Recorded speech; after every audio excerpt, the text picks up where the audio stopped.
السلام علیکم ورحمۃ اللہ وبرکاتہ۔ کیا واقعی مچھلی کھا کر دودھ پینے سے برس ہو سکتا ہے؟ اکثر اوقات کھانے کے دسترخوان پر کھانے کے ذائقوں سے متعلق تو بات ہوتی ہے، لیکن ساتھ ہی کچھ ایسے مفروضوں پر بھی بات ہوتی ہے جنہیں حقیقت سمجھا جاتا ہے۔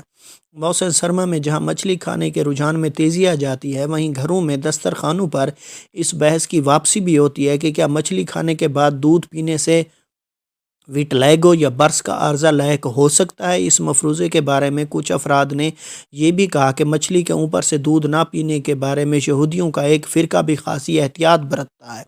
تاہم آج کل مچھلی پکانے کی ایسی ترکیبیں ریستوران میں عام ہیں جن میں دودھ استعمال ہوتا ہے۔ ڈرماٹولوجسٹ ماہر امراض جلد ڈاکٹر ارمیلا جاوید نے بتایا کہ یہ ایک مفروضہ ہے۔ انہوں نے کہا اس کا دودھ یا مچھلی ایک ساتھ کھانے سے کوئی تعلق نہیں ہے، بلکہ یہ اس کا کسی کھانے پینے کی چیز سے بھی کوئی تعلق نہیں ہے۔ ڈاکٹر ارمیلا کا کہنا تھا کہ یہ ایک آٹومیون بیماری ہے، یعنی آپ کا مدافعاتی نظام خود سے ہی میلانن جلد کو رنگت دینے والے خلیے کے خلاف اینٹی باڈیز بنانے لگ جاتا ہے، جس کے بعد جس جگہ وہ اینٹی باڈیز حملہ کرتی ہیں وہاں سے میلانن ختم ہو جاتے ہیں، جو ہماری جلد پر واضح دکھائی دیتے ہیں۔ طبی اعتبار سے اس کی وجہ یہ ہے۔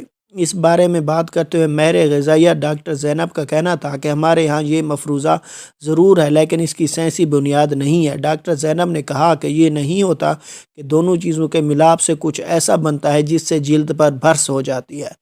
بہت شکریہ BBC۔ والسلام۔ سدا خوش رہیں، سلامت رہیں۔